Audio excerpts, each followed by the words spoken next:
Hello guys, welcome to our channel. Let's start the story. Chapter 79 रुद्राक्ष और रेवा का exam देने जाना। ए फ्लैग तक आपने देखा। रेवा तो उस शख्स के हेजल ग्रीन आंखों में खो जाती है। उसे ऐसा लग रहा था जैसे कोई उसे हिप्नोटाइज कर रहा हो। पर कुछ ही सेकंड में वह खुद को होश में लाते हुए उससे शख्स को बस सॉरी कहकर वहां से आगे बढ़ जाती है। वही वो शख्स रेवा को बस जाता हुआ देख रहा था। जब तक रहेगा उसकी आंखों से ओझल नहीं हो गई। फिर कुछ देर बाद वह भी पार्टी से चला गया और धीरे धीरे बाकी के बचे हुए गेट पर पार्टी से चले जाते हैं और पार्टी पूरी हो जाती है। अब आगे अगले दिन सुबह आज रुद्राक्ष और रेवा अपने समय पर कॉलेज जाने के लिए रेडी होकर नीचे आते हैं। तो वहां ब्रेकफास्ट टेबल पर सारा परिवार बैठा होता है। रुद्राक्ष और रेवा जाकर अपनी अपनी सीट पर बैठ जाते हैं। सब लोगों ने अब तक अपना ब्रेकफास्ट करना स्टार्ट कर दिया था। हर कोई बिना कुछ बोले चुपचाप ब्रेकफास्ट कर रहे थे।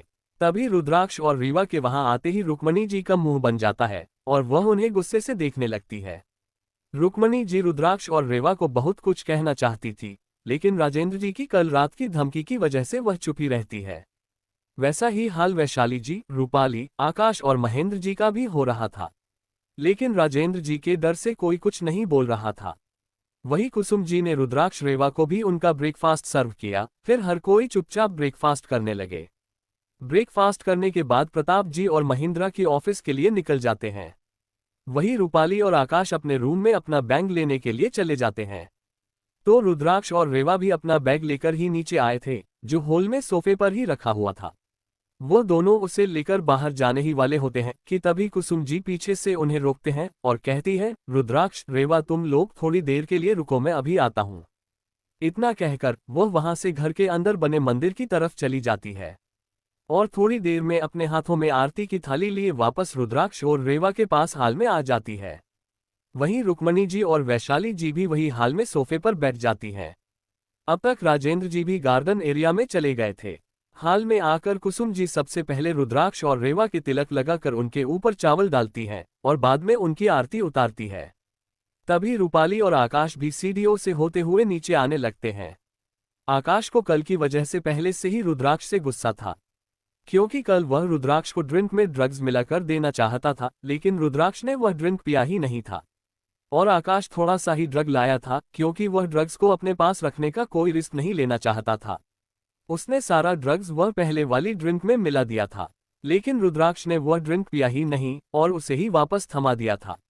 इस वजह से अपनी खुन्नस निकलने के लिए वह आते हुए कहता है, कुसुम आंटी, आप चाहे उनकी कितनी भी आरती उतार लो, रहेंगे तो वह गवार ही। आपके इस तरह से उनकी आरती उतार कर कॉलेज भेजने से वह टॉप नहीं करने वाले।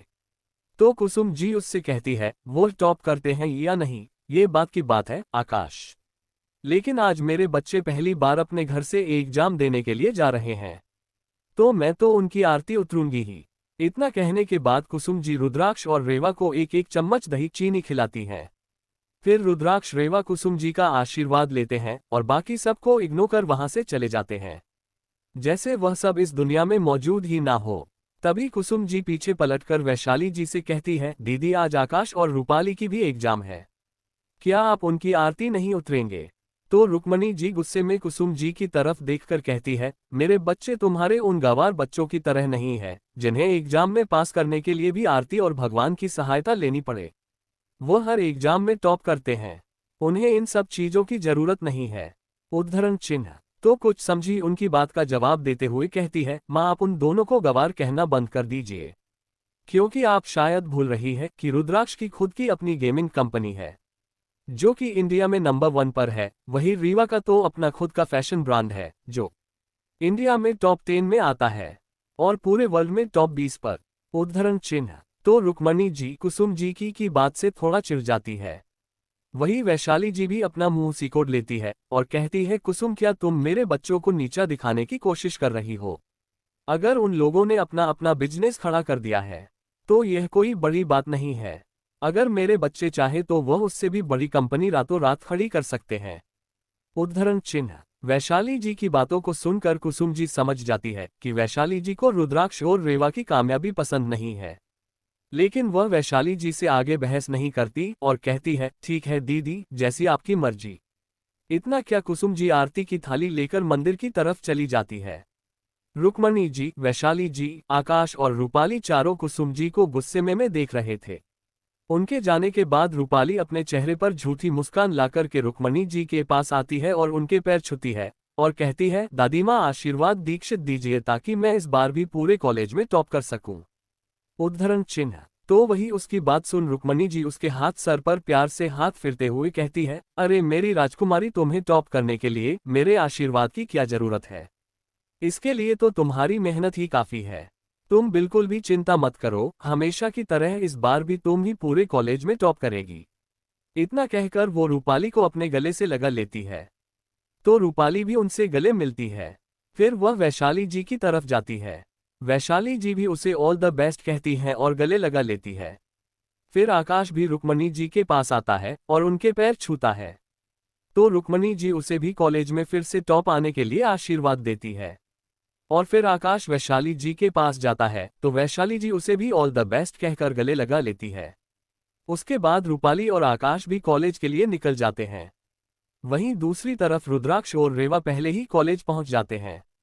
रावत फैमिली का ड्राइवर उन्हें कॉलेज के गेट पर उतरकर वहां से गाड़ी लेकर चला जाता है। वह दोनों चलते हुए कॉलेज में इंटर होते हैं। रुद्राक्ष और रेवा के कॉलेज में इंटर होते ही सभी स्टूडेंट उन्हीं को देख रहे थे और यह बात रेवा और रुद्राक्ष भी अच्छे से नोटिस कर रहे होते हैं, पर वह दोनों सबको इग्नोर कर अपने क्लास की तरफ जाने लगते हैं। चैप्टर 80। रुद्राक्ष और रेवा पहुंचे एग्जाम देने के लिए। इस कॉलेज में ज्यादातर अमीर परिवारों के ही बच्चे पढ़ते थे और उनके पेरेंट्स को भी कल रावत परिवार की पार्टी में लिए इनवाइट किया गया था। तो कई बच्चों को इस बारे में पता चल गया था कि रुद्राक्ष स्वास्तिक गेमिंग कंपनी का ओनर है, वही रेवा भी कृष्ण कला की ओनर है। इसीलिए कुछ स्टूडेंट्स उन्हें एडमिरेशन से देख रहे थे, तो कुछ जलन भरी नजरों से उन्हें देख रहे थे, तो कुछ लोग बहुत ही आश्चर्य से उन्हें देख रहे थे। क्योंकि रुद्राक्ष और रेवा के कॉलेज ज्वाइन करने से पहले ही सबको यह अफवाह सुनने को मिली थी कि रुद्राक्ष और रेवा दोनों जंगल के किसी आश्रम से आए हैं और इन दोनों को पढ़ना लिखना भी ठीक से नहीं आता और इन्हें यहाँ एडमिशन भी रावत फैमिली की वजह से ही मिला है। इसलिए उन लोगों को ये बात हजम नहीं हो रही थी कि अगर रुद्राक्ष और रेवा सच में गवार है तो इन दोनों का खुद का बिजनेस कैसे हो सकता है। वही रुद्राक्ष और रेवा सबको इग्नोर कर अपनी क्लास की ओर जाने लगते हैं। वो दोनों जैसे ही क्लासरूम में इंटर करते हैं, अंदर अंदर एक दूसरे से बात करने वाले सभी स्टूडेंट उन्हें देखकर चुप हो जाते हैं और अपने अपने काम में लग जाते हैं, क्योंकि सारे स्टूडेंट उन्हीं दोनों के बारे में बात कर रहे होते हैं। एग्जाम की वजह से हर किसी को अपने अपने रोल नंबर के अकॉर्डिंग सीट अलाउड की गई थी। वह रुद्राक्ष और रेवा की सीट रॉ की लास्ट और सेकंड लास्ट बेंच पर थी। रुद्राक्ष और रेवा क्लास में सभी स्टूडेंट को इग्नोर कर पहले अपनी सीट ढूंढते हैं, फिर जाकर अपनी अपनी सीट पर बैठ जाते हैं। जब रुद्राक्ष और रेवा क्लास में पहुंचते हैं तो कुछ स्टूडेंट क्लास में पहले से ही मौजूद होते हैं और कुछ स्टूडेंट अभी भी क्लास में आ ही रहे होते हैं। तभी क्लास में निधि और रूपाली इंटर होते हैं। उसी दिन कॉलेज में सबके सामने रेखा से माफी मांगने के बाद निधि पहली बार कॉलेज आई थी, इसलिए क्योंकि आज एग्जाम थी। अगर आज एग्जाम ना होती तो शायद निधि कॉलेज आने की हिम्मत भी नहीं करती। उन दोनों के क्लास में अंदर होते ही क्लास में मौजूद स्टूडेंट उनकी तरफ देखते हैं, पर कोई कुछ भी रिएक्ट नहीं करता है और फिर से सभी स्टूडेंट अपने अपने काम में लग जाते हैं। तभी निधि और रूपाली की नज़र रुद्राक्ष और रेवा पर जाती है, जो शांति से अपनी सीट पर बैठे हुए होते थे। रुद्राक्ष लास्ट बेंच पर बैठा था, वही रेवा ठीक उसके आगे वाली बेंच पर बैठी थी। उन दोनों को इतनी शांति से बैठा दे निधि और रूपाली को बहुत गुस्सा आ रहा होता है। रूपाली तो तुरंत अपने एक्सप्रेशन को संभाल लेती है, लेकिन निधि तो उन्हें का जाने वाली नस करते हैं देखने लगती है। फिर वह दोनों क्लास में अपनी सीट ढूंढती है। निधि और रूपाली की सीट सबसे आगे वाली बेंच पर थी, इसलिए वह दोनों भी जाकर अपनी सीट पर बैठ जाते हैं। रूपाली अपनी सीट पर बैठती है, फिर कुछ सोचने के बाद वहां से खड़ी होकर रुद्राक्ष और रेवा के पास जाने लगती है। रूपाली रुद्राक्ष और रेवा के पास आकर खड़ी हो जाती है, फिर अपने चेहरे पर झूठी मुस्कान लाकर उनसे कहती है, रुद्राक्ष, रेवा, एग्जाम के लिए तुम दोनों को ऑल द बेस्ट। रूपाली की बात सुन रुद्राक्ष और रेवा उसकी तरफ देखते हैं और वह भी उसे जवाब में ऑल द बेस्ट कह देते हैं। फिर रेवा और रुद्राक्ष रूपाली से अपनी नजरें फेर लेते हैं और फिर से पहले की तरह बैठ जाते हैं और एग्जामिनर के आने का वेट करने लगता है। उन दोनों ने रूपाली को पूरी तरह से इग्नोर कर दिया था, तो वही रूपाली मासूम सा चेहरा बनाकर सबको सुनाई दे इस तरह बोलती है, रुद्राक्ष, रेवा, वैसे तो मैं जानती हूँ कि तुम दोनों से एग्जाम की तैयारी ठीक से नहीं हो पाई है, और इसीलिए तुम दोनों बहुत ही ज्यादा नर्वस फील कर रहे होंगे। बट तुम लोग फिक्र मत करो, यह एग्जाम इतनी भी इम्पोर्टेंट नहीं है। अगर तुम दोनों इसमें फेल भी हो जाते हो तो भी तुम्हें कॉलेज से नहीं निकल जाएगा। आखिर यह कॉलेज हमारे फैमिली का ही तो है। इतना कि वह उन दोनों की तरफ ऐसे देखने लगती है जैसे उसे रुद्राक्ष और रेवा के बहुत ही फिक्र हो। उसकी बात सुनकर हर कोई अब उन लोगों की ओर देखने लगता है। रूपाली की बात सुन रुद्राक्ष और रेवा भी उसकी ओर देखने लगते हैं। वह दोनों रूपाली के कहने का मतलब अच्छे से समझ पा रहे थे। रूपाली यह कहना चाहती थी कि वह दोनों यह एग्जाम पास नहीं कर पाएंगे, और क्योंकि वह रावत परिवार के बच्चे हैं तो उन्हें कॉलेज से भी नहीं निकल जाएगा। लेकिन आज रुद्राक्ष और रेवा का उसके साथ बहस करने का कोई मन नहीं था, क्योंकि वह शांति से बस अपना एग्जाम देने चाहते थे। इसलिए रुद्राक्ष उसकी ओर देखकर कहता है, तुम्हें उसकी टेंशन लेने की कोई जरूरत नहीं है रूपाली। हम एग्जाम में पास होते हैं या फिर फेल, ये हमारी प्रॉब्लम है, तुम्हारी नहीं। तुम बस अपने एग्जाम पर फोकस करो। इतना कहकर रुद्राक्ष फिर से अपनी नजरें उससे हटा लेता है। तो वही रुद्राक्ष की बात सुन रूपाली को बहुत गुस्सा आ रहा होता है, लेकिन वह अपने गुस्से को दबा लेती है और अपनी आंखों में झूठे आंसू लाकर सुबकने लगती है। उसे देखकर ऐसा लग रहा था जैसे अभी अभी किसी ने उसे बहुत बुरी तरीके से पीटा हो। वह रुद्राक्ष और रेवा से रोते हुए कहती है, रुद्राक्ष, रेवा, तुम दोनों मेरे साथ इस तरह से बिहेव क्यों कर रहे हो? मैंने जो भी कहा है वह सब सिर्फ तुम दोनों की भलाई के लिए ही तो कहा है। उद्धरण चिन्ह। उसकी बात सुन रेवा इरिटेट होकर कहती है, रूपाली, तुम हमारी कितनी भलाई चाहती हो ये हर कोई देख सकता है। और वैसे भी हमने तुम्हारे साथ कब बुरा बिहेव किया है? भाई ने तो बस इतना ही कहा है कि तुम इस वक्त बस अपनी एग्जाम फोकस करो। हम अपने एग्जाम का खुद देख लेंगे।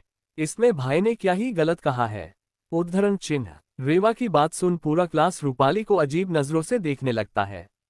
वैसे भी जब से निधि वाला हादसा हुआ था तब से कुछ स्टूडेंट को इस बात का डाउट होने लगा था कि रूपाली सच में रुद्राक्ष और रेवा को पसंद नहीं करती। वह बस सबके सामने अच्छा दिखने की कोशिश करती है। और जब कॉलेज में सबको रुद्राक्ष और रेवा के बिजनेस के और उनकी कंपनी के बारे में पता चला तब से उनका शक यकीन में बदलने लगा, क्योंकि वह रूपाली ही थी जिसने सबको ये बताया था कि रुद्राक्ष और रेवा जंगल के किसी आश्रम से आए हैं और उन्हें ठीक से पढ़ना लिखना भी नहीं आता।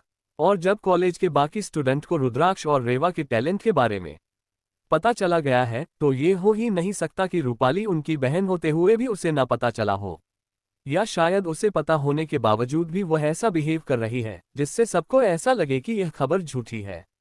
रेवा की बात सुनकर भी रूपाली वहां से नहीं जाती है, बल्कि वह रेवा से कहती है, रेवा, मैंने तो ये सब सिर्फ इसलिए कहा क्योंकि तुम दोनों ने पिछले हफ्ते से ठीक से पढ़ाई नहीं की है और ना ही एग्जाम की कोई प्रिपरेशन की है, तो हो सकता है कि तुम लोग इस एग्जाम में पास ना हो सको। मैं जानती हूं कि तुम लोग ठीक से पढ़ना लिखना नहीं जानते हो, इसीलिए मैं ये सब बोल रही थी ताकि तुम दोनों एग्जाम का क्वेश्चन पेपर देखकर डर ना जाओ और तुम लोग इस एग्जाम में पास होने के लिए कोई गलत कदम ना उठा लो।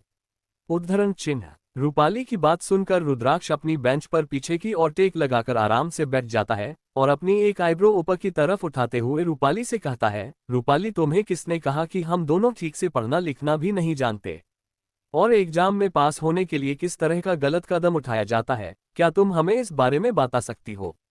क्योंकि हमने आज तक ऐसा ना ही तो कुछ किया है और ना ही कुछ देखा है।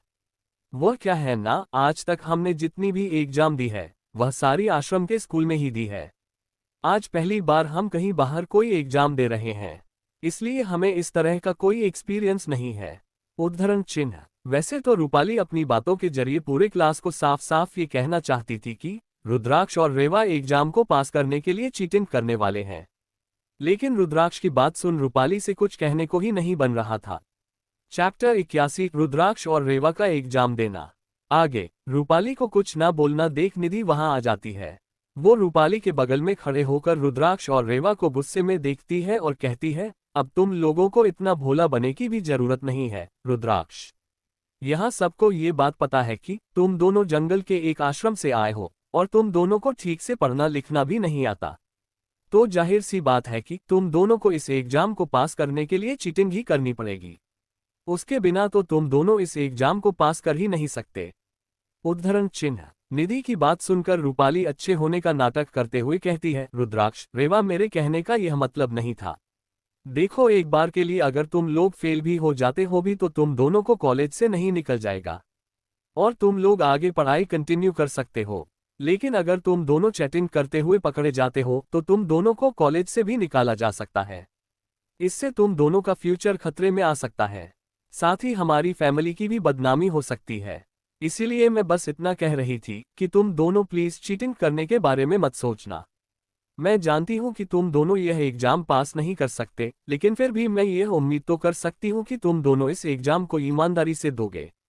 उद्धरण चिन्ह। रूपाली की बात सुन रेवा तंज भरी मुस्कान के साथ कहती है, आर यू सीरियस रूपाली? मुझे तो यकीन नहीं हो रहा तुम्हें तुम्हारे दिमाग में ये सारी बातें आती कहाँ से है, और तुमने ये सोच भी कैसे लिया कि हमें एग्जाम को पास करने के लिए चीटिंग करने की जरूरत है। उद्धरण चिन्ह। सेवा की एक बात सुनकर रूपाली कहती है, नहीं ऐसी बात नहीं है रीवा। इससे पहले कि रूपाली अपनी बात कंप्लीट कर पाती, रुद्राक्ष उससे कहता है, रूपाली अगर ऐसी बात नहीं है तो तुमने इतने कॉन्फिडेंस से पूरी क्लास के सामने ऐसा क्यों कहा कि हम दोनों एग्जाम में पास होने के लिए चीटिंग करने वाले हैं। उद्धरण चिन्ह। रेवा और रुद्राक्ष की बातें सुन रूपाली को अपना प्लान कैंसिल होते हुए नजर आ रहा था, क्योंकि उसे लगा था कि क्लास में हर कोई यह समझेगा कि रुद्राक्ष और रेवा एग्जाम को पास करने के लिए चीटिंग करने वाले हैं। लेकिन सब कुछ उसकी सोच से बिल्कुल ही उल्ट हुआ। सबको ये लगने लगा कि रुद्राक्ष और रेवा कभी भी चीटिंग नहीं कर सकते और उन्हें चीटिंग करने का मतलब भी ठीक से नहीं पता। वही अंदर अंदर सब बात करने लगते हैं। तभी एक लड़की ने कहा, ये रूपाली कहना क्या चाहती है कि जो खुद की कंपनी खड़ी कर सकते हैं, वह भी बिना किसी सपोर्ट के, वह एक छोटी सी मंथली एग्जाम को पास करने के लिए चीटिंग जैसा कुछ करेंगे तो। उद्धरण चिन्ह। वही उस लड़की की बात सुन दूसरी लड़की कहती है, तो क्या ये बात सच है कि रुद्राक्ष और रेवा की खुद के अपने अपने बिजनेस है? तो पहले वाली लड़की कहती है, हाँ, कल रावत फैमिली की पार्टी में मेरी फैमिली को भी इनवाइट किया गया था। मैं भी अपनी फैमिली के साथ वहां गई थी। वही मिस्टर आलोक ने सबको ये बताया था कि रेवा कृष्ण कला फैशन ग्रुप की फाउंडर है और उसके साथ ही कृष्णा कला की हेड डिजाइनर भी। उद्धरण चिन्ह। तो वही उस लड़की की बात सुनकर आसपास के स्टूडेंट भी उसकी ओर देखने लगते हैं। तो एक लड़का कहता है, तुम्हें कोई गलतफहमी तो नहीं हुई? तुम ये कैसे कह सकती हो कि मिस्टर आलोक ने सच ही कहा है? ऐसा भी तो हो सकता है वह रेवा ब्यूटी देख उस पर फिदा हो गए हो और बस उसकी मदद करने के लिए ये कह दिया हो। उद्धरण चिन्ह। तो उसे लड़के की बात सुन उसके पास ही में बैठा एक लड़का उसे हल्का सा धक्का देते हुए कहता है, वह सच कह रही है, रेवा सच में कृष्ण कला फैशन ग्रुप की फाउंडर है और साथ ही उसकी हेड डिजाइनर भी। क्योंकि मेरी बड़ी बहन भी कृष्ण कला फैशन ग्रुप में ही काम करती है और आज जब मुझे कॉलेज में ये पता चला कि रेवा कृष्णा क्लब ग्रुप की डिजाइनर है तो मैंने दीदी को रेवा की तस्वीर भेजी और उनसे पूछा क्या ये लड़की ही उनकी फैशन ग्रुप के फाउंडर है। तो मेरी दीदी ने भी यह कंफर्म किया कि रेवा सच में उनकी बॉस है, बट वह उससे कभी पर्सनली मिल नहीं सकी। उन्होंने बस रेवा को 1 या 2 बार ही मिस्टर आलोक के साथ देखा था। मेरी दीदी ने यह भी बताया कि वह एक अनाथ थी और उसने जब वह कंपनी खड़ी की थी तब वह किसी आश्रम में रह रही थी और वह जिस आश्रम में रहती थी मिस्टर आलोक भी उसी आश्रम में बड़े हुए थे और उनके लिए रेवा उनकी छोटी बहन के तरह ही है। इतना ही नहीं, उन्होंने ये भी कहा कि कुछ दिन पहले ही उन सबको ये न्यूज़ भी मिली थी कि उनकी बॉस को कुछ भी पहले ही अपनी रियल फैमिली मिली है और वह मुंबई में ही है। इनफैक्ट जब मैंने उन्हें ये बताया कि मैं रेवा की क्लास में ही पढ़ता हूँ तो उन्होंने कहा कि मैं बहुत ही लकी हूँ और उन्हें मुझे बहुत जलन हो रही है। उद्धरण चिन्ह। उसे लड़के की बात सुन सब अविश्वास से रेवा की तरफ देखने लगते हैं। तभी एक लड़की कहती है, अगर रेवा सच में इतनी टैलेंट है तो ये बात भी कंफर्म हो जाती है कि रुद्राक्ष की भी अपनी खुद की एक गेमिंग कंपनी है। तो फिर ये रूपाली ऐसा क्यों बोल रही है कि रुद्राक्ष और रेवा को एग्जाम में पास होने के लिए चीटिंग करने की जरूरत है? क्या वो सबको इस बात का यकीन दिलाना चाहती है कि रुद्राक्ष और रेवा कुछ नहीं है और जो उनके बिजनेस की बात फैलाई गई है वह सब बस एक झूठ है? उद्धरण चिन्ह। उसकी बात सुनकर एक लड़का कहता है, हाँ हो सकता है, वैसे भी रूपाली के डेट रुद्राक्ष और रेवा के डेट के बड़े भाई हैं। फिर भी रावत इंडस्ट्री मिस्टर प्रताप रावत के कंट्रोल में है, न कि रूपाली के डेट के। इसलिए हो सकता है कि रूपाली उन्हें ज्यादा पसंद ना करते हो। और वैसे भी जब तक रुद्राक्ष और रेवा वापस नहीं मिले थे तब तक सबको ये लगता था कि आगे चलकर फ्यूचर में रावत इंडस्ट्री रूपाली के बड़े भाई आकाश को मिलेगी। बट अब जब रुद्राक्ष वापस आ चुका है और वह इतना टैलेंटेड भी है तो जाहिर सी बात है कि रावत इंडस्ट्री का होने वाला वारिस वही होगा। उद्धरण चिन्ह। सब लोग ऐसे ही तरह तरह के बातें करने लगते हैं, जिनकी बातें सुन रूपाली और निधि का चेहरा काला पड़ जाता है। उन सब की बातें रूपाली और निधि को बहुत ही इंसल्टिंग फील हो रहा था, और वह इन सब का कारण रुद्राक्ष और रेवा को ही समझ रही थी। लेकिन रूपाली तुरंत अपने इमोशंस को कंट्रोल कर आंखों में नमी लाते हुए रुद्राक्ष और रेवा की तरफ से देख रही होती है। रेवा को उसकी सिचुएशन पर मन ही मन हंसी आ रही थी, लेकिन वह अपनी हंसी कंट्रोल कर लेती है। वहीं निधि गुस्से में उन लोगों से कुछ कहने वाली होती है कि उससे पहले ही प्रोफेसर राधिका क्लास में एंटर होती है। उनके एंटर होते ही सब लोग चुप हो जाते हैं। नीति और रूपाली भी उन्हें देख अपनी अपनी सीट पर आ जाते हैं। क्लास में आते ही प्रोफेसर राधिका हर किसी को ऑल द बेस्ट कहती है और सबको क्वेश्चन पेपर और आंसर शीट बांट देती है। हर कोई अपना अपना एग्जाम शांति से देने लगते हैं। एग्जाम पूरे 3 घंटे का था, लेकिन रुद्राक्ष और रेवा उसे 1.5 घंटे में ही कंप्लीट करके क्लास से निकल जाते हैं। हर कोई बस उन्हें जाता हुआ देखते ही रह जाता है। वही रुद्राक्ष और रेवा को इतनी जल्दी एग्जाम कंप्लीट करता देर रूपाली के मन में उन दोनों के लिए नफरत और ज्यादा बढ़ जाती है। 1 घंटे के बाद रूपाली भी अपना एग्जाम कंप्लीट कर क्लास से निकल जाती है। देखते ही देखते हैं सारे पेपर कंप्लीट हो जाते हैं और अब बस एक लास्ट पेपर ही बचा हुआ था। रुद्राक्ष और रेवा वह भी शांति से बैठकर अपना अपना पेपर लिख रहे थे। चैप्टर 82 अनजान लोगों से अपनेपन का एहसास होना। आगे रुद्राक्ष और रेवा हमेशा की तरह अपना लास्ट पेपर सबसे पहले कंप्लीट करके क्लास से बाहर निकल जाते हैं। क्लास से बाहर आने के बाद रुद्राक्ष और रेवा सीधे कैंटीन चले जाते हैं और अपने लिए कुछ खाने को ऑर्डर करके अपने फ्रेंड्स का वेट करने लगते हैं। कुछ वक्त बाद सबके एग्जाम खत्म हो जाते हैं और अर्थ, चिराग, वैभव, मोहित भी कैंटीन में आ जाते हैं और रुद्राक्ष और रेवा के साथ बैठकर बातें करने लगते हैं। वही अब सोनल, काव्या, मेघा और अवनी भी उन्हीं लोगों के साथ कैंटीन में बैठ जाते हैं, क्योंकि अब वह सब बहुत अच्छे दोस्त बन गए होते हैं। एग्जाम की वजह से इस पूरे वीक वह सब एक दूसरे से ठीक से मिल भी नहीं पाए थे, इसीलिए वह सब थोड़ा वक्त एक साथ बिताने का फैसला करते हैं और वो सब संडे को मूवी देखने जाने का प्लान बनाते हैं। उन सब का एग्जाम बहुत ही अच्छा गया होता है, इसलिए उन्हें रिजल्ट की इतनी ज्यादा चिंता नहीं थी। वैसे भी एग्जाम के रिजल्ट 1 वीक बाद आने वाले होते हैं, तो इस वक्त वह बिल्कुल ही टेंशन फ्री होते हैं, इसलिए थोड़ा एंजॉय करना चाहते थे। वो सब कुछ देर यूं ही अपनी पढ़ाई के बारे में और यहाँ वहाँ की बातें कर कॉलेज से चले जाते हैं। कॉलेज से जाने के बाद वैभव और मोहित अपने कैफे में पार्ट टाइम जॉब पर चले जाते हैं। वहीं अर्थ और चिराग अपने अपने घर चले जाते हैं। वहीं अवनी, सोनल, मेघा और काव्या भी अपन अपने घर के लिए निकल जाती है। अभी सिर्फ दोपहर के 1:30 ही बचे थे, इसीलिए रुद्राक्ष घर ना जाकर रुद्राक्ष अपनी गेमिंग कंपनी के लिए चला जाता है। तो वही रेवा भी अपने डिजाइनिंग स्टूडियो पर चली जाती है, क्योंकि उन दोनों ने काफी वक्त से अपनी कंपनी में हो रहे कामों को पर ध्यान नहीं दिया था। भले ही उन दिनों की जगह आलोक और अविनाश सब कुछ संभाल रहे होते हैं, फिर भी कुछ कुछ चीजों की देखभाल करने के लिए उन्हें खुद जाना होता है। पहले जब वह आश्रम में रहते थे तो कभी कभार ही अपने ऑफिस जाया करते थे, लेकिन जब से वह शहर में आए थे तब से वह ज्यादा टाइम अपने ऑफिस में बिताने लगे थे, और कॉलेज खत्म होने के बाद कई बार वह दोनों अपने अपने ऑफिस से चले जाते थे। वह जब भी ऑफिस जाते थे तो कुसुम जी को कॉल कर उन्हें बता देते थे कि उन्हें ऑफिस जाना है, इसलिए आज उन्हें घर लौटने में देर हो जाएगी।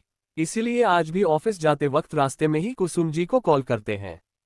सामने से कुसुम जी भी उनका कॉल रिसीव कर लेती है। तो रुद्राक्ष उनसे कहता है, माँ आज हम ऑफिस जाने वाले हैं, तो आज हमें शायद घर लौटने में देर हो जाएगी। उद्धरण चिन्ह। रुद्राक्ष की बात सुनकर कुसुम जी थोड़ा सा हिचकिचाते हुए कहती है, क्या आज तुम दोनों का ऑफिस जाना जरूरी है? और कितनी देर हो जाएगी तुम दोनों को? तो रुद्राक्ष कहता है, माँ मुझे तो एक बहुत इंपॉर्टेंट मीटिंग अटेंड करनी है, और रेवा को भी अपने न्यू कलेक्शन लॉन्च करना है, जिसके लिए उसे डिजाइन और मॉडल सेलेक्ट करने हैं, तो हो सकता है कि उससे भी देर हो जाए। इसलिए आप हमारा कॉलेज से जल्दी आने का इंतजार ना करें, शायद हम रात की डिनर तक वापस आ जाए। उद्धरण चिन्ह। उसकी बात सुन कुसुम जी थोड़ा धीमी आवाज में कहती है, ठीक है तुम दोनों संभाल कर जाओ और मन लगाकर अपना काम करना, लेकिन आज तुम दोनों प्लीज थोड़ा जल्दी आने की कोशिश करना, हो सके तो शाम की चाय से पहले घर आ जाना। उद्धरण चिन्ह। कुसुम जी की बात सुन रेवा रहती है, क्या बात है अम्मा, क्या आपको हमसे कोई जरूरी बात करनी है? तो कुसुम जी चाहते हुए कहती है, नहीं बच्चा, मुझे तो तुम दोनों को किसी से मिलवाना है। और किससे मिलवाना है ये तुम दोनों के लिए सरप्राइज है। तो प्लीज तुम दोनों हो सके उतना जल्दी घर आने की कोशिश करना। इतना बोल कुसुम जी रुद्राक्ष और रेवा की बात सुने बिना ही कॉल कट कर देती है। कुसुम जी की बात सुन रुद्राक्ष और रेवा एक दूसरे की तरफ उलझन भरे नजरों से देखते हैं, क्योंकि कुसुम जी ने कभी भी उन दोनों को इस तरह से घर जल्दी आने के लिए नहीं कहा था।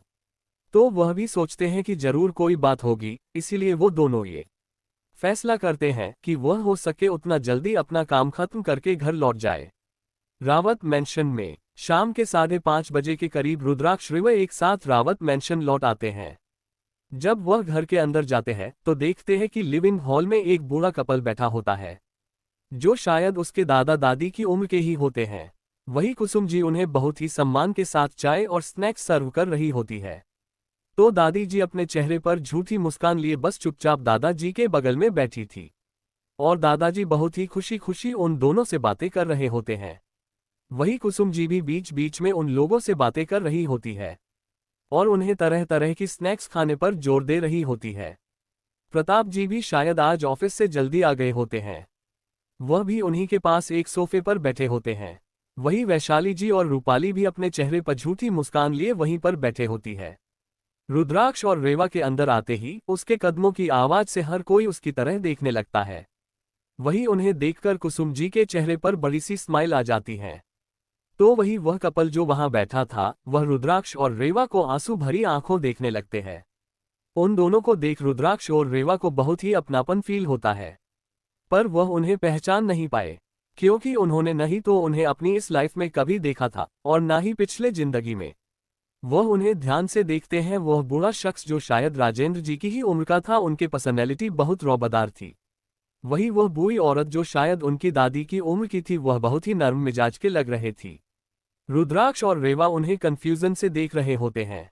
तभी उनकी आंखों में कंफ्यूजन देख कुसुम जी, राजेंद्र जी और प्रताप जी समझ जाते हैं कि वह दोनों क्या सोच रहे हैं। तो प्रताप जी आगे आते हुए उन्हें पास आने का इशारा करते हैं। रुद्राक्ष और रेवा भी उनका इशारा समझ उनके पास आ जाते हैं। चैप्टर 83 अपने नाना जी और नानी माँ से मिलना। आगे रुद्राक्ष रेखा के पास आते ही वह दोनों मेहमान रुद्राक्ष और रेवा को एक तक देखने लगते हैं। वही रेवा और रुद्राक्ष प्रताप जी के कहने पर उन दोनों के सामने जाकर खड़े हो जाते हैं। रेवा के वहां आते ही वह बूढ़ी औरत 2 कदम आगे जाकर रेवा के चेहरे को अपने दोनों हाथों में भर लेती है और बस एक तक रेवा को ही देख रही होती है। उसके आंखों से आंसू झरने की तरह बह रहे होते हैं। उन्हें यूं रोता हुआ देख रेवा और रुद्राक्ष को बिल्कुल भी अच्छा नहीं लगता। पता नहीं क्यों, लेकिन उन दोनों को उनसे ही अपनेपन का एहसास हो रहा होता है। अनायास ही रेवा के हाथ उठाते हैं और उसे औरत के झुर्रियों वाले गालों से उनके आंसू पूछते हैं। उन्हें इस तरह देख रेवा उनसे कहती है, प्लीज आप इस तरह से रो मत, आप रोते हुए बिल्कुल भी अच्छी नहीं लग रही। उद्धरण चिन्ह। रेवा की बात सुनकर उस बूढ़ी औरत के चेहरे पर हल्की सी मुस्कान आ जाती है और वो बूढ़ी औरत अपने आंसू पोंछकर रेवा से कहती है, हम रो थोड़ी रहे थे मेरी बच्ची, वो तो हमारी आंखों में कचरा चला गया था, इसलिए उसने पानी आ गया। उसकी बात सुनकर रुद्राक्ष कहता है, झूठ बोलना अच्छी बात नहीं होती है। उद्धरण चिन्ह। रुद्राक्ष की बात सुन पीछे खड़ा बूढ़ा आदमी कहता है, अरे बच्चों ये तो ऐसी ही है, ये कभी भी अपनी गलती नहीं मानेगी। उद्धरण चिन्ह। उनकी आवाज से सबका ध्यान उनकी तरफ जाता है। रुद्राक्ष और रेवा अभी भी उन दोनों को कंफ्यूजन से देख रहे होते हैं। तभी राजेंद्र जी रुद्राक्ष और रेवा को उससे बूढ़े आदमी और औरत की तरफ इशारा करके कहते हैं, रुद्राक्ष, रेवा मिस्टर यशराज श्रीवास्तव है और वह मिसेज सरोज श्रीवास्तव है। ये दोनों आपकी माँ महिमा के माता पिता है और आपके नाना जी और नानी माँ है। राजेंद्र जी की बात सुनकर रुद्राक्ष और रेवा अपने नाना और नानी की तरफ देखकर एक साथ उनके मुंह से निकलता है, नाना जी और नानी माँ। रुद्राक्ष और रेवा को याद आता है कि पिछले जन्म में भी उनके नाना जी और नानी माँ उनसे मिलने आए थे, लेकिन रूपाली और वैशाली जी की बातों में आकर उन्होंने अपने नाना जी और नानी माँ से मिलने से ही इनकार कर दिया था और यह कहा था कि वो दोनों उनसे बिल्कुल भी मिलना नहीं चाहते, क्योंकि रूपाली ने उन्हें ये कहा था कि वह कुसुम जी के पेरेंट्स है। रुद्राक्ष और रेवा पिछले जन्म में यह बात नहीं पता चली थी कि कुसुम जी अनाथ है, क्योंकि उन्हें ये बात किसी ने बताई ही नहीं थी। उन्हें इस बार पर यह सब इसलिए पता चला क्योंकि उन्होंने रुक्मणी जी को और वैशाली जी को कुसुम जी को अनाथ होने का ताना मारते हुए सुन लिया था, वरना शायद इस बार भी उन्हें पता नहीं चलता।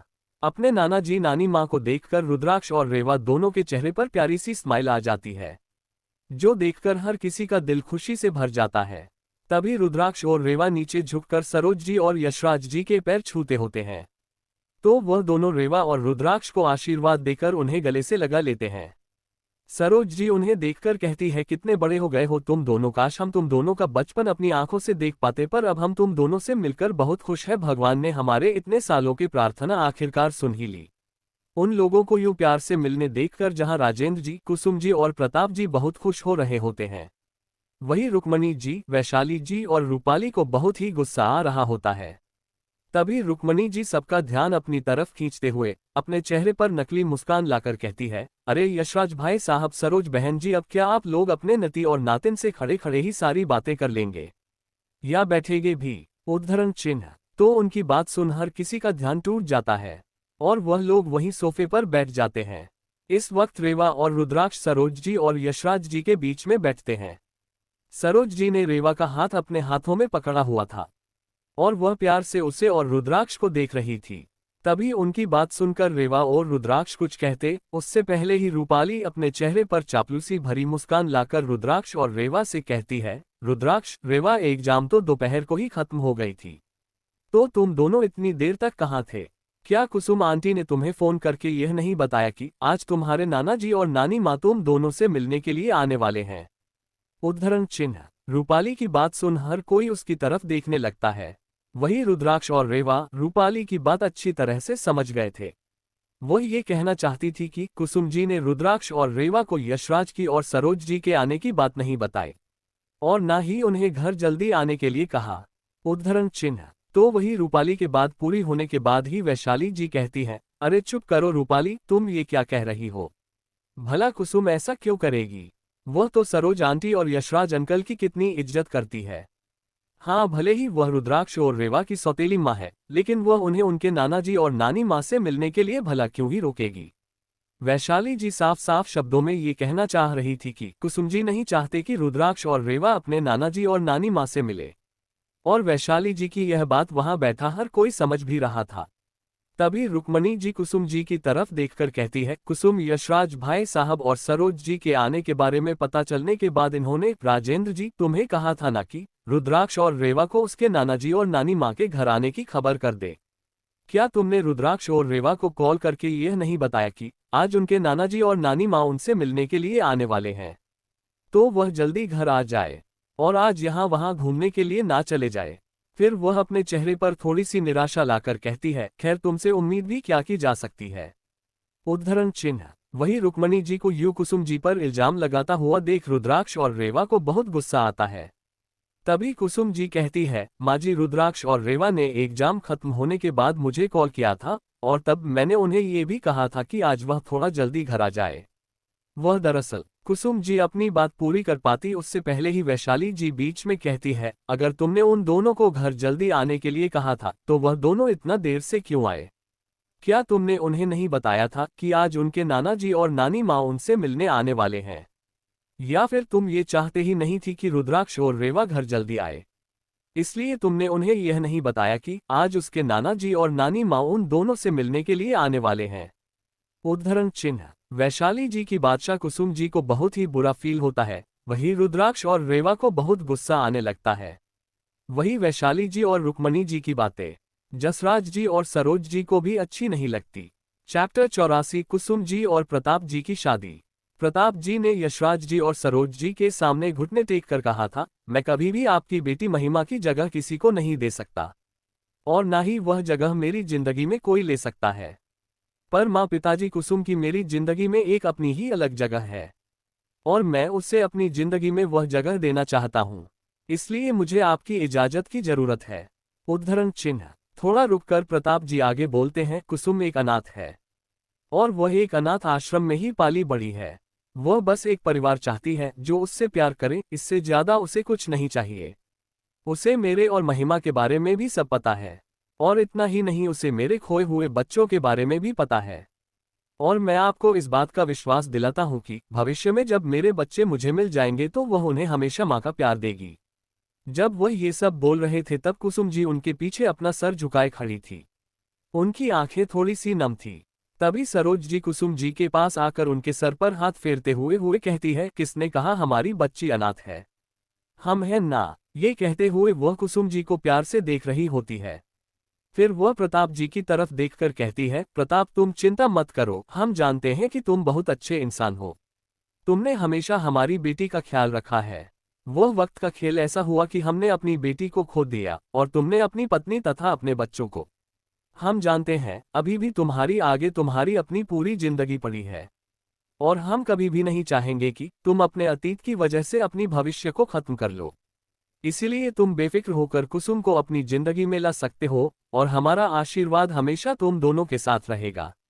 उद्धरण चिन्ह। फिर यशराज जी कुसुम जी के पास आते हुए कहते हैं, बेटा हम आपको ज्यादा तो नहीं जानते, पर अगर प्रताप ने तुम्हें चुना है तो बेशक तुम उसकी उम्मीदों पर खरी उतरोगी। इसीलिए हम हमेशा तुम्हारे साथ रहेंगे। आज के बाद तुम कभी खुद को अनाथ मत समझना और अगर प्रताप तुम्हें कभी भी परेशान करे तुम बेझिझक हमसे उसकी शिकायत कर सकती हो। हम उसके अकल ठिकाने लगा देंगे। यशराज जी इतना कहकर कुसुम जी को प्यार से गले लगा देते हैं। कुसुम जी तो बस उनका प्यार देखकर रोई जा रही थी। उसके बाद सरोज जी और यशराज जी ने ही कुसुम जी और प्रताप जी की शादी भी करवाई थी, कुसुम जी की माता पिता बनकर। और उसके बाद ही प्रताप जी ने कुसुम जी को बाकी की रावत फैमिली से मिलवाया था। तभी रुक्मणी जी वैशाली का बचाव करते हुए कहती है, रुद्राक्ष, रेवा वैशाली के कहने का यह मतलब नहीं था। वो तो बस ये कहना चाहती थी कि अगर कुसुम तुम्हें पहले बता देती कि तुम्हारे नाना जी और नानी माँ आने वाले हैं तो हो सकता है तुम जल्दी घर वापस आ जाते। उद्धरण चिन्ह। Flashback and. इसीलिए वैशाली जी और रुक्मणी जी की बातें सुन सरोज जी और यशराज जी को भी अच्छा नहीं लगता। इससे पहले कि कोई कुछ बोलना रुद्राक्ष वैशाली जी की तरफ एकटक देखकर अपनी कोल्ड वॉइस में कहता है, वैशाली आंटी आप माँ को बिना वजह क्यों सुन रही है? कॉलेज खत्म होने के बाद मैंने माँ को कॉल करके कहा था कि मुझे आज कंपनी में बहुत ही इंपॉर्टेंट मीटिंग है। उद्धरण चिन्ह। रेवा उसकी बात को कंप्लीट करते हुए कहते हैं, और कृष्ण कला डिजाइनिंग ग्रुप कुछ दिनों में न्यू कलेक्शन लॉन्च करने वाला है, जिसके लिए मुझे मॉडल और वेन्यू का सिलेक्शन करना था। और इतना ही नहीं, मुझे एक और भी कुछ इंपॉर्टेंट काम था जो आज ही होना जरूरी था। इसलिए हम दोनों ने उन्हें कहा था कि हमें आज घर आने में लेट हो जाएगा। शायद हम डिनर टाइम पर भी पहुंच ना पाए। उद्धरण चिन्ह। तभी रुद्राक्ष कहता है, फिर भी माँ ने हमें ये कहा कि हमारे लिए एक बहुत ही बड़ा सरप्राइज है, इसलिए कैसे भी करके हम शाम की चाय के वक्त घर आ जाए। इसलिए हम अपना इम्पोर्टेंट काम जल्दी से खत्म कर और थोड़ा बहुत कम कल के लिए पेंडिंग छोड़कर ही घर वापस आ गए हैं। उद्धरण चिन्ह। रेवा आगे कहती है, इसीलिए आप माँ पर इस तरह का झूठा इल्जाम नहीं लगा सकते कि उन्होंने हमें नाना जी और नानी माँ के घर आने की बात नहीं बताई और वह नहीं चाहती कि हम उनसे मिले। उद्धरण चिन्ह। रुद्राक्ष रेवा को कुसुम जी का क्यों बचाव करता देख यशराज जी और सरोज जी को भी बहुत ही खुशी होती है, क्योंकि महिमा जी जाने के बाद जब प्रताप जी ने कुसुम जी से शादी की थी तो उन दोनों ने भी कुसुम जी को अपने बेटी के तौर पर स्वीकार कर लिया होता है। और वह जितनी बेसब्री से रुद्राक्ष देव के वापस मिलने की प्रार्थना करते थे उतना ही प्यार मही से भी करते थे। उन्होंने मही को कभी भी यह एहसास नहीं होने दिया था कि वह उनके नाना नानी नहीं है। वह जब भी मई से मिलने आते थे तब उसके लिए ढेर सारे गिफ्ट्स लेकर आते थे। और भले ही उन्होंने रुद्राक्ष और रेवा का बचपन अपनी आंखों से नहीं देखा था, लेकिन उन्होंने मही को हमेशा अपनी नातिन की तरह ही रखा था। और एक नाना नानी होने के नाते उन्होंने हर वो जिम्मेदारी पूरी की जो शायद कुसुम जी के असली माता पिता होते तो वह करते। इसलिए जब उन्होंने देखा कि कैसे रुद्राक्ष और रेवा ने कुसुम जी को अपना लिया है तो वह बहुत खुश हो गए, क्योंकि उन लोगों को हमेशा ये डर रहता था कि जब रुद्राक्ष और रेवा वापस आएंगे और उन्हें ये पता चलेगा कि कुसुम जी उनकी असली माँ नहीं है और उनकी असली माँ की मौत हो गई है तो शायद वह कुसुम जी को ना अपनाएं। लेकिन अब उन्हें इस बात का डर नहीं रहा। Chapter 85 untitled. आगे। रुक्मणी जी की बात सुनकर रुद्राक्ष कहता है, दादी माँ अगर माँ हमें बता देते कि आज नाना जी और नानी माँ हमसे मिलने वाले हैं तो भी शायद हम इसी टाइम पर घर पहुँच पाते, क्योंकि आज की मेरी मीटिंग बहुत इंपॉर्टेंट थी और मैं उसे ऑलरेडी एक वीक के लिए पोस्टपोन कर चुका था अपनी कॉलेज के एग्जाम के चलते। उद्धरण चिन्ह। तभी रेवा कहती है, और माँ दादी माँ मुझे भी कुछ दिनों में अपना न्यू कलेक्शन लॉन्च करना था, जिसमें कुछ डिजाइन्स ऐसे थे जिसमें मुझे कुछ चेंज करने थे, और यह बहुत ही इम्पोर्टेंट था। एग्जाम के चलते हैं हम पिछले एक वीक से अपने काम पर बिल्कुल भी ध्यान नहीं दे पा रहे थे, और आज हमारा वहां जाना जरूरी भी था। फिर भी हम दोनों जितना जल्दी हो सके अपना सारा इम्पोर्टेंट काम खत्म कर कर घर आ गए हैं। इसीलिए आप प्लीज माँ से इस तरह बिहेव ना किया करें, हमें अच्छा नहीं लगता। उद्धरण चिन्ह। रुद्राक्ष और रेवा को कुसुम जी का बचाव करते हुए देख रुक्मणी जी को गुस्सा तो बहुत आता है, लेकिन वह आगे कुछ नहीं कहती है और बस बैठी रहती है। वही रूपाली और वैशाली जी भी आगे कुछ नहीं कह पाती। वही रुद्राक्ष और रेवा की बात सुनकर सरोज जी कहती हैं, बेटा तुम दोनों कौन से इम्पोर्टेंट काम की बात कर रहे हो? तो सरोज की बात सुन कुसुम जी कहती हैं, माँ आपको जानकर हैरानी होगी कि हमारे बच्चे इतनी छोटी उम्र में ही बहुत आगे निकल चुके हैं। इन दोनों का खुद का अपना अपना बिजनेस है, और कुछ सालों में तो ये बिजनेस में अपने पापा को भी पीछे छोड़ देने वाले हैं, देखिएगा आप लोग। उद्धरण चिन्ह। तो कुसुम जी की बात सुनकर सरोज जी और यशराज की दोनों ही कंफ्यूजन में उन्हें देखने लगता है। उनके कंफ्यूजन को देख प्रताप जी कहते हैं, माँ पिताजी, रुद्राक्ष की अपनी गेमिंग कंपनी है, अपने शायद उसका नाम सुना भी होगा, स्वास्तिक, जो इंडिया में नंबर 1 गेमिंग कंपनी है।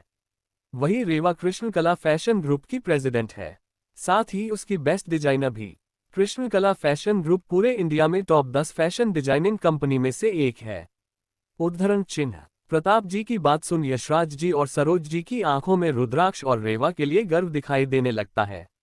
सरोज जी इन दोनों की तरफ देखकर कहती है, हमने तो सोचा भी नहीं था कि ये दोनों इतने काबिल होंगे। हमें तुम पर बहुत नाज है। रुद्राक्ष और रेवा भी उनकी बात सुन मुस्कुरा देते हैं। वही रुद्राक्ष और रेवा की तारीफ सुनकर रूपाली और वैशाली जी को बहुत गुस्सा आ रहा होता है। रूपाली अपने चेहरे पर और ज्यादा देर तक नकली हंसी नहीं रख पा रही थी, तो वहां से उठकर अपने कमरे में चली जाती है। वहीं कुछ देर तक बात करने के बाद कुसुम जी कहती है, रुद्राक्ष रेवा तुम दोनों अपने कमरे में जाकर आराम कर लो। फिर वही यशराज जी और सरोज जी की तरफ देखकर कहती है, माँ पापा आप लोग भी लंबे सफर से आए हो, तो प्लीज आप लोग भी थोड़ी देर के लिए आराम कर लीजिए।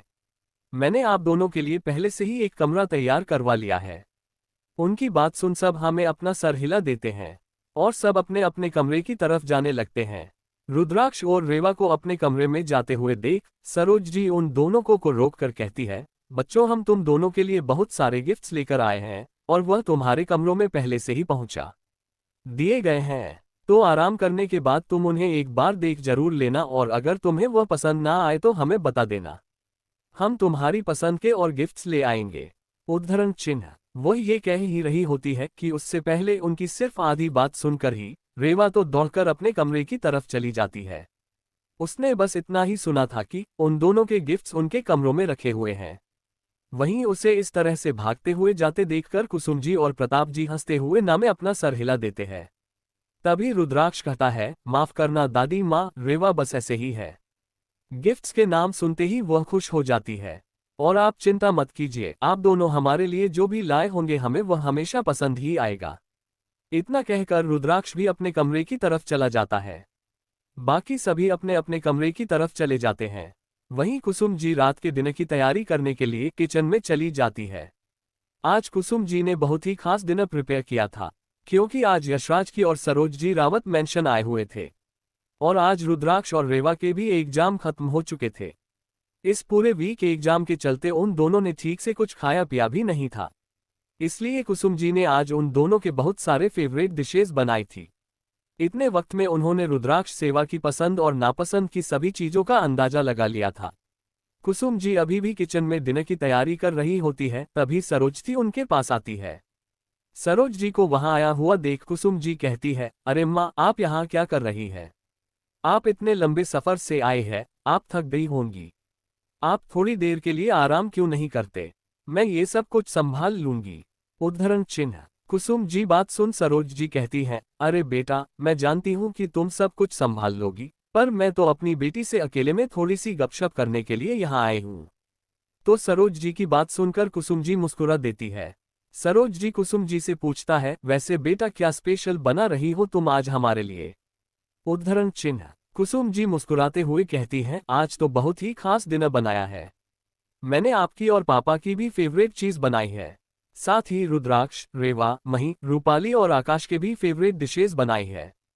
इन दिनों एग्जाम के चलते बच्चों ने ठीक से खाया पिया भी नहीं है, और आज उनके एग्जाम भी खत्म हो गई है। तो मैंने इसीलिए आज सभी बच्चों के फेवरेट डिशेज भी बनाई है। उद्धरण चिन्ह। सरोज जी और कुसुम जी यूं ही थोड़ी बहुत यहाँ वहाँ की बातें करते हैं। तभी सरोज जी कुसुम जी की तरफ देखकर कहती है, कुसुम बेटा, आज मैं तुम्हारे लिए बहुत खुश हूँ। हम हमेशा हमारी महिमा के खोए हुए बच्चों के वापस मिल जाने के लिए भगवान से दुआ मांगा करते थे, पर उसके साथ ही हमें कहीं ना कहीं एक अनकहा डर भी सताता रहता था। उद्धरण चिन्ह। सरोज जी की बात सुन कुसुम जी उन्हें कंफ्यूजन में देखकर कहती है, माँ, आप किस डर की बात कर रही है? आखिर बात क्या है? उद्धरण चिन्ह। चैप्टर 86 सरोज जी का डर। आगे। तो सरोज जी कुसुम जी के माथे पर हाथ फेरते हुए कहती है, हमें हमेशा इस बात की फिक्र होती थी कि जब महिमा के खोए हुए बच्चे मिल जाएंगे और उन्हें पता चलेगा कि उनकी असली माँ मर चुकी है और तुम उसकी असली माँ नहीं हो, तो हो सकता है कि वह तुम्हें अपनाने से मना कर दे। लेकिन आज जब रुक्मणी जी और वैशाली के सामने रुद्राक्ष और रेवा ने तुम्हारा पक्ष लिया, तो मेरे मन से वह डर भी हमेशा के लिए चला गया। उद्धरण चिन्ह। सरोज की बात सुनकर कुसुम जी की आंखों में भी आंसू आ जाते हैं। वह सरोज जी को गले लगा लेती है और कहती है, माँ, सच कहूं तो कहीं ना कहीं ये डर मेरे मन में भी था, बस मैं उसे कभी जाहिर नहीं करती थी। क्या होगा जब महिमा दीदी के बच्चे मुझे अपने से मना कर देंगे, तो मैं कैसे उनका सामना करूंगी? लेकिन आपको पता है माँ, जब रुद्राक्ष और रेवा ने पहली बार घर में कदम रखा था, तो उन्होंने सबसे पहले मेरे पैर छूकर मेरा आशीर्वाद लेकर मुझे माँ कहकर पुकारा था। उसी वक्त से मेरे मन से ये डर निकाल गया कि रुद्राक्ष और रेवा मुझे नहीं अपनाएंगे। इसके बाद भी मेरे मन में थोड़ी सी कसक रह गई थी, क्योंकि हर कोई मुझे उनकी सौतेली माँ कहा करता था, और इसलिए मुझे ये डर रहने लगा कि शायद भविष्य में रुद्राक्ष और रेवा मुझे नापसंद करने लगे। मगर मेरे मन का थोड़ा सा वह डर भी उन दोनों की वेलकम पार्टी के दिन मेरे मन से निकल गया। फिर कुसुम जी थोड़ा सा रुक कर कहती है, आपको पता है माँ, इनके पापा ने महिमा दीदी की सारी चीज उनके कमरे में संभाल कर रखी है, और कुछ दिन पहले जब रुद्राक्ष और रेवा की वेलकम पार्टी रखी गई थी, उसे दिन रेवा ने खुद मुझे महिमा दीदी की वह साड़ी पहनने के लिए दी थी जो महिमा दीदी ने रुद्राक्ष और रेवा के वक्त गोद भराई में पहनी थी। आप सोच भी नहीं सकती माँ, उस वक्त मेरे दिल में कितनी खुशी हुई थी। मुझे ऐसा लगा जैसे तब रुद्राक्ष और रेवा ने हमें पूरी तरह से अपना लिया है, और अब मुझे मेरे मन में किसी भी बात का डर नहीं है। चाहे पूरी दुनिया कितना ही कहते हैं कि मैं रुद्राक्ष और रेवा की सगी माँ नहीं हूँ और मैंने उन्हें जन्म नहीं दिया, लेकिन मेरे लिए और रुद्राक्ष रेवा के लिए मैं ही उनकी सगी माँ हूँ और महिमा दीदी उनकी परी माँ है। उद्धरण चिन्ह। ये कहते हुए कुसुम जी रोए जा रही थी, तो सरोज जी उसके आंसू पोंछते हुए कहती है, अरे बेटा, ये तो खुशी की बात है, इसमें रोने की क्या जरूरत है? चलो अब जल्दी से मुस्कुरा दो। तो सरोज जी की बात सुन कुसुम जी भी मुस्कुरा देती है। कुछ देर में ही किचन का सारा काम खत्म कर कुसुम जी घर के हेड सर्वेंट मीना को बुलाती है और कहती है, मीना, जाओ घर के सभी मेंबर्स को डिनर के लिए बुला कर ले आओ। मीना भी उन्हें जी मैडम का कर वहां से सबको बुलाने के लिए चली जाती है। कुसुम जी बाकी के कुछ सर्वेंट और सरोज जी के साथ डाइनिंग टेबल सजने लगती है। थोड़ी ही देर में घर के सारे मेंबर्स डाइनिंग टेबल पर आकर बैठ जाते हैं। सिर्फ रुद्राक्ष, रेवा और मही ही अब तक नहीं आए थे। सब लोग अपनी अपनी जगह पर बैठ जाते हैं। कुसुम जी सबको खाना सर्व करने लगती है। यशराज जी सबकी तरफ देखकर कहते हैं, रुद्राक्ष, रेवा और मही नहीं आए अब तक। तो रूपाली उनका जवाब देते हुए कहती है, नाना जी, वह तीनों तो हमेशा देर से ही डिनर करने के लिए आते हैं। उद्धरण चिन्ह। रूपाली आगे कुछ कहती उससे पहले ही उन्हें मही की आवाज सुनाई देती है। मही, नानू, ये कहते हुए सीधा यशराज जी के पैरों से लिपट जाती है। मही को देख यशराज जी के चेहरे पर भी मुस्कान आ जाती है और वह उसे अपनी गोद में बिठा लेते हैं। रुद्राक्ष, रेवा भी उसके पीछे पीछे ही आ रहे होते हैं। वह भी आकर अपनी जगह पर बैठ जाते हैं। तभी मही कहती है, नानू नानी, थैंक यू मेरे लिए इतनी सारे गिफ्ट लाने के लिए, और मुझे आपका गिफ्ट बहुत पसंद आया, खासकर वह सारी चॉकलेट्स। उद्धरण चिन्ह। उसकी बात सुन हर कोई हंसने लगता है। यशराज जी उसके गालों पर एक प्यारी सी किस कर लेते हैं और कहते हैं, हमें पता था हमारी बच्ची को चॉकलेट बहुत पसंद है, और कोई है जो उसे चॉकलेट्स बिल्कुल भी खाने नहीं देता, इसीलिए हम तुम्हारे लिए ढेर सारी चॉकलेट लेकर आए हैं। इतना कहकर वह अपनी तिरछी नजरों से प्रताप जी की ओर देखने लगते हैं। प्रताप जी उनसे कहते हैं, पापा, मही अभी बच्ची है, उसे इतनी सारी चॉकलेट्स नहीं खानी चाहिए, यह उसकी हेल्थ के लिए अच्छा नहीं है। इसीलिए मैं उसे चॉकलेट नहीं खाने देता। और आपको भी उसके लिए बहुत ज्यादा चॉकलेट नहीं लाना चाहिए, ऐसे तो आप उसे बिगाड़ देंगे। उद्धरण चिन्ह। तभी यशराज की गुस्सा दिखाते हुए कहते हैं, तुम्हारे कहने का मतलब क्या है? क्या अब मुझे अपने नाती और नातिन के लिए तो फिर भी तुमसे पूछ कर लाने होंगे? तभी सरोज जी कहती है, प्रताप बेटा, थोड़ी बहुत चॉकलेट तो चलती है, और वैसे भी नाना नानी का हक होता है कि वह अपने बेटी के बच्चों को बिगड़ने का। तुम हमें इससे रोक नहीं सकते। उद्धरण चिन्ह। सरोज जी की बात सुन प्रताप जी ना में अपना सर हिला देते हैं और मुस्कुराने लगते हैं। तभी रुद्राक्ष कहता है, नानी माँ, नाना जी, मुझे भी आपके गिफ्ट्स बहुत अच्छे लगे। थैंक यू हमारे लिए इतनी गिफ्ट्स लाने के लिए। रेवा भी उनकी बात में हमें भरते हुए कहती है, खाना नहीं माँ, और आप जो मेरे लिए ड्रेस लाए हैं ना, उसका कलर बहुत ही सुंदर है और उसकी डिजाइन्स भी बहुत ही सुंदर है। उद्धरण चिन्ह। यशराज जी कहते हैं, रुद्राक्ष बेटा, तुम्हें हमें थैंक यू कहने की जरूरत नहीं है। ये सब तो हमारा फर्ज था। हमने आज तक तुम दोनों को कभी कोई गिफ्ट नहीं दिया। ये तुम दोनों के लिए हमारा पहला गिफ्ट था, इसलिए हमसे जो भी बन पड़ा हमने किया। तो सरोज जी कहती है, हाँ बेटा, तुम्हारे नाना जी सही कह रहे हैं। उद्धरण चिन्ह। सब लोग ऐसे ही यहाँ वहाँ की बातें करते हुए डिनर कर रहे होते हैं। तभी रुद्राक्ष के फोन में किसी का मैसेज आता है। रुद्राक्ष जब स्क्रीन पर देखता है तो उसे पर अर्थ का नाम शो होता है। रुद्राक्ष फोन ऑन करके मैसेज देखता है तो उसमें अर्थ ने मूवी के टिकट की फोटो भेजी थी और साथ ही उसका टाइम और एड्रेस भी मेंशन किया गया था। रुद्राक्ष ये देख रहा होता है कि तभी अर्थ उसे कॉल करता है। रुद्राक्ष भी उसका कॉल रिसीव कर लेता है। सामने से अर्थ कहता है, रुद्राक्ष, मेरा मैसेज पढ़ा ना तुमने? तो रुद्राक्ष कहता है, हाँ मैंने पढ़ा आपका मैसेज। तो अर्थ कहता है तो तुम और रेवा कल टाइम से मूवी थिएटर पर पहुंच जाना, हम लोग भी वहां पहुंच जाएंगे। अर्थ की बात सुनकर रुद्राक्ष कहता है, ओके भाई, हम दोनों टाइम से आ जाएंगे। इतना कहकर रुद्राक्ष कॉल कट कर देता है। तभी राजेंद्र जी रुद्राक्ष की तरह सवालिया नजरों से देखकर कहते हैं, रुद्राक्ष, तुम किसी से बात कर रहे थे और तुम दोनों कल कहाँ जाने की बात कर रहे हो? उद्धरण चिन्ह। इससे पहले कि रुद्राक्ष की कुछ कह पाता, रुक्मणी जी कहती है, होगा उसके किसी आवारा दोस्त का फोन जो कल उसे घूमने के लिए बुला रहे होंगे। इनका काम ही क्या है, जब से आए हैं घर में तो इन दोनों के पर टिकते ही नहीं, बस बाहर ही घूमते रहते हैं। उद्धरण चिन्ह। चैप्टर 87, रुद्राक्ष और रेवा का मूवी देखने जाने के लिए रुक्मणी जी से परमिशन लेना। आगे रुक्मणी जी की बात सुनकर किसी को भी अच्छा नहीं लगता, लेकिन कोई भी उनसे बहस करके अपना मूड खराब नहीं करना चाहता था। इसलिए रुद्राक्ष कहता है, दादाजी, मुझे अर्थ भाई का कॉल आया था। वह आज हमारे एग्जाम कंप्लीट हुई है ना, तो इस खुशी में हम सब कॉलेज के फ्रेंड्स मूवी देखने का प्लान बनाया था। तो अर्थ भाई ने बस उसी की टिकट और एड्रेस के बारे में मैसेज किया था और कॉल कर यह कहा है कि हम दोनों टाइम से वहां पहुंच जाए, वह लोग भी वहां आ जाएंगे। उद्धरण चिन्ह। तो कुसुम जी खुश होते हुए रुद्राक्ष से कहती हैं, ये तो बहुत अच्छी बात है रुद्राक्ष, आखिर पूरे एक वीक से तुम लोग सिर्फ पढ़ाई ही कर रहे हो और यहाँ आने के बाद भी तुम लोगों ने बिल्कुल भी एंजॉय नहीं किया, तो इस बहाने तुम थोड़ा एंजॉय भी कर लोगे। उद्धरण चिन्ह। कुसुम जी की बात सुनकर रुद्राक्ष और रेवा बस मुस्कुरा देते हैं, लेकिन कुछ लोगों को यह अच्छा नहीं लगता। तभी महेंद्र जी कहते हैं, रुद्राक्ष, तुमने अर्थ को हाँ कहने से पहले एक बार घर के बड़ों से पूछना जरूरी नहीं समझा कि तुम दोनों कल मूवी के लिए जा सकते हो या नहीं? उद्धरण चिन्ह। तभी वैशाली जी कहते हैं, अरे महेंद्र जी, आप क्यों इस बारे में बात कर रहे हैं? जब उनके माता पिता को कोई दिक्कत नहीं है कि उनके बच्चे उन्हें बिना बताए कहीं भी जाए, तो हम क्यों बीच में बोले? उद्धरण चिन्ह। वैशाली जी की बात सुनकर रुक्मणी जी कहती है, क्यों वह बीच में नहीं बोल सकता है? आखिर वह रुद्राक्ष और रेवा के बड़े पापा है, उसे पूरा हक है बीच में बोलने का।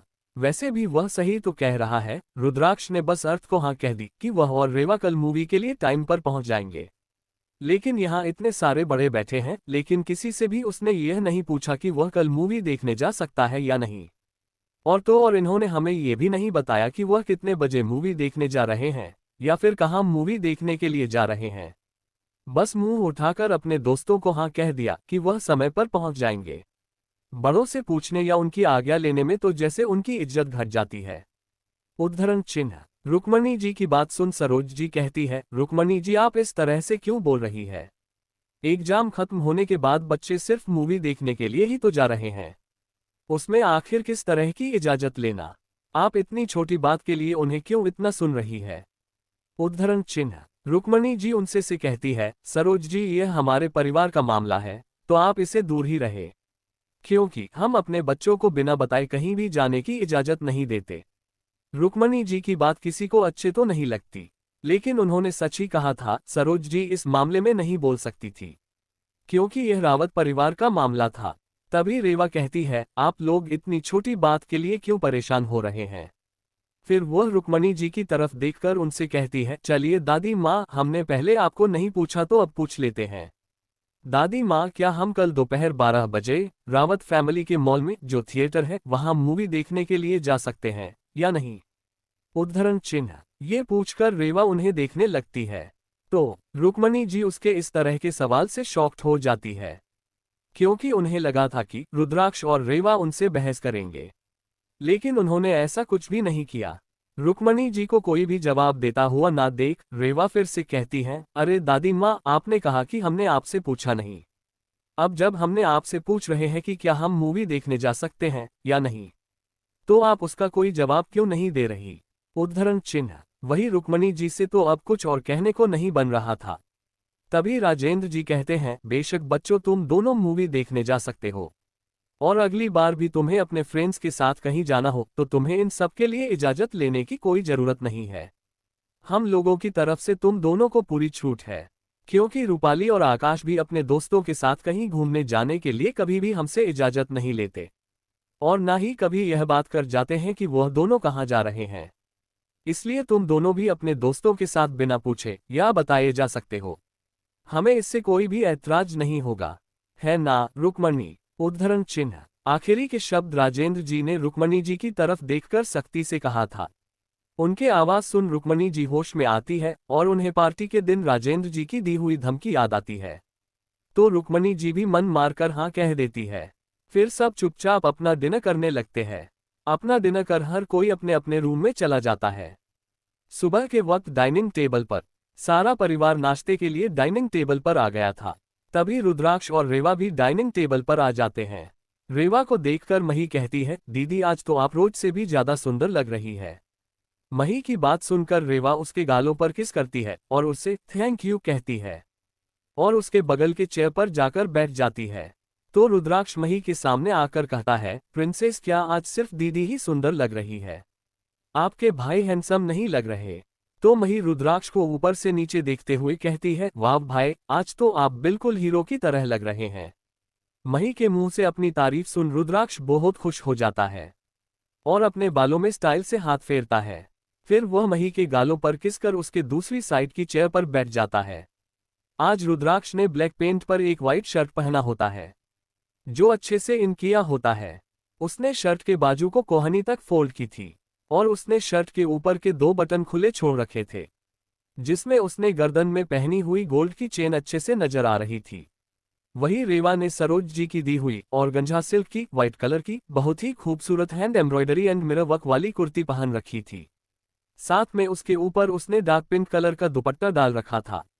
रुद्राक्ष, रेवा और माही की बॉन्डिंग देख सब लोग मुस्कुरा देते हैं, सिवाय रुक्मणी जी, वैशाली जी, महेंद्र जी, रूपाली और आकाश के। उन लोगों को तो इन तीनों पर बहुत ही गुस्सा आ रहा होता है। वही रूपाली तो रेवा की खूबसूरती देख उससे और ज्यादा जलन महसूस करने लगती है। कुसुम जी उन दोनों को नाश्ता सर्व करती है और सब शांति से नाश्ता करने लगते हैं। तभी रेवा को किसी का कॉल आता है। फोन पर फ्लैश हो रहा नाम देखकर रेवा के फेस एक्सप्रेशन सीरियस हो जाते हैं। वह कॉल रिसीव करती है। थोड़ी देर तक सामने वाले की बात सुनकर रेवा ऑर्डर देते हुए कहती है, ठीक है, तुम लोग रेडी रहना, मैं आधे घंटे में वहां पहुंच जाऊंगी। इतना कहकर रेवा कॉल कट कर देती हैं। Chapter 88 movie time. आगे रेवा के फोन रखते ही रूपाली रेवा से पूछती है, रेवा तुम्हें किसका कॉल आया था और तुम इतनी सीरियस क्यों दिख रही हो? वैसे तुम लोग तो मूवी देखने के लिए 12 बजे जाने वाले थे ना, और अभी तो सिर्फ 8 बजे है, तो तुम इतनी जल्दी क्यों जा रही हो? तुम लोग इतनी जल्दी मूवी थिएटर पहुंच आखिर क्या करोगे? उद्धरण चिन्ह। रूपाली का सवाल सुन रेवा एक नज़र उसे देखकर बहुत ही रूडली उससे कहती है, रूपाली मुझे भी पता है हमारा शो 12 बजे का है, इसलिए इतनी जल्दी वहां पहुंचने का कोई भी फायदा नहीं है। हम इस वक्त अपनी अपनी कंपनी जा रहे हैं, हमें वहां कुछ जरूरी काम देखना है। वह कंप्लीट कर हम सीधा वहां से मूवी देखने के लिए चले जाएंगे। उद्धरण चिन्ह। रीवा की बात सुन वैशाली जी उससे से कहती है, पर रेवा तुमने बताया नहीं कि तुम्हें किसका फोन आया था। वैशाली जी का सवाल सुनकर रेवा उनकी तरह एक आईब्रो उठाकर देखी है और कहती है, मैं ये बताना जरूरी नहीं समझती। उद्धरण चिन्ह। रेवा की बात सुनकर वैशाली जी को बहुत गुस्सा आता है। उनके हाथों के मुठ्ठियां कस जाती है, लेकिन वह कुछ कहती नहीं है। तभी रुद्राक्ष कुसुम जी की तरफ देखकर कहता है, माँ आप आज हमारा लंच पर वेट मत कीजिएगा, हम दोपहर को घर नहीं आ पाएंगे। उद्धरण चिन्ह। तो कुसुम जी कहती है, ठीक है रुद्राक्ष, लेकिन तुम लोग बाहर कुछ का जरूर लेना। कुसुम जी का बात सुन रुद्राक्ष और रेवा हाँ में अपना सिर हिला देते हैं। तभी रूपाली मासूम बनकर कहती है, रुद्राक्ष रेवा तुम्हें नहीं लगता कि तुम दोनों को आज घर पर रहना चाहिए, क्योंकि आज तुम्हारे नाना जी और नानी माँ तुमसे मिलने के लिए आए हुए हैं और तुम लोग उनके साथ वक्त बिताने का छोड़ बाहर घूमने के लिए जा रहे हो। तुम्हारे इस हरकत की वजह से उन्हें कितना बुरा लगेगा।